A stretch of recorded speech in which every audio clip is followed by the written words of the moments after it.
रात का सन्नाटा चारों तरफ फैला हुआ था।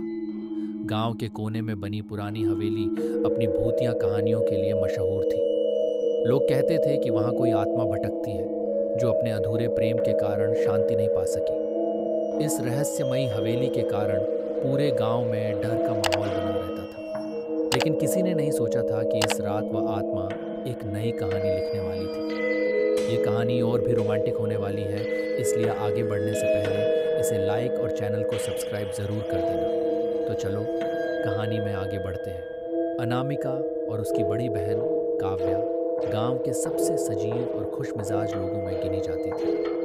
अनामिका नटखट और चुलबुली थी, जबकि काव्या शांत और गंभीर स्वभाव की थी। दोनों बहनें एक दूसरे के लिए जान छिड़कती थी। लेकिन एक रात सब कुछ बदल गया। काव्या उस रात अचानक बदल गई। उसकी आंखें लाल हो गईं, उसकी आवाज़ गहरी और भारी हो गई और उसके हाव भाव अजीब लगने लगे। अनामिका ने यह सोचकर नज़रअंदाज किया कि शायद वह थकी हुई है, लेकिन धीरे धीरे काव्या का यह रूप और डरावना होता गया। एक रात जब अनामिका ने काव्या से सवाल किया तो उसने एक भयानक हंसी में जवाब दिया, तुम्हारी दीदी अब सिर्फ तुम्हारी नहीं, मैं उसमें बस चुकी हूँ।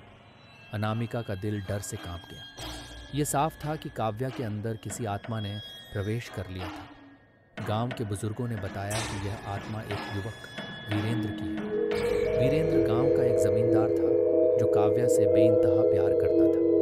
लेकिन उसकी मौत एक दुर्घटना में हो गई और वह काव्या को अपने साथ ले जाने के लिए लौट आया था। अनामिका ने गांव के प्रसिद्ध तांत्रिक बाबा अग्निवेश की मदद ली। बाबा ने बताया कि आत्मा तब तक काव्या को नहीं छोड़ेगी जब तक उसकी अधूरी प्रेम कहानी पूरी नहीं होती। बाबा ने सुझाव दिया कि वीरेंद्र की आत्मा को शांत करने के लिए एक विशेष यज्ञ करना होगा, लेकिन इसके लिए आत्मा को हवेली के अंदर बुलाना होगा जहां उसकी मृत्यु हुई थी। भूतिया हवेली में यज्ञ अनामिका और बाबा अग्निवेश ने काव्या को हवेली में ले जाकर यज्ञ शुरू किया। हवेली के अंदर एक अजीब सा माहौल था। दीवारों पर पुरानी तस्वीरें, धूल से भरे फर्श और हवा में गूंजती सिसकियां। जैसे ही बाबा ने मंत्रोच्चार शुरू किया, काव्या के अंदर से वीरेंद्र की आत्मा प्रकट हुई। काव्या, तुम मेरी हो, वीरेंद्र की आत्मा ने कहा। तुम्हारा प्यार सच्चा था वीरेंद्र। काव्या की आवाज़ में अचानक कोमलता आ गई। लेकिन मैं अब तुम्हारी दुनिया का हिस्सा नहीं हूँ। मुझे मेरी बहन और मेरे परिवार के पास लौटने दो। वीरेंद्र की आत्मा ने कुछ क्षण के लिए सोचा।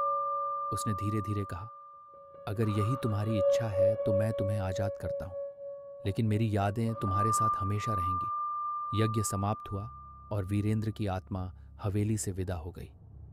इस घटना के बाद काव्या पूरी तरह से ठीक हो गई, लेकिन उसकी आंखों में वीरेंद्र के लिए एक अजीब सा सम्मान और प्रेम झलकता था।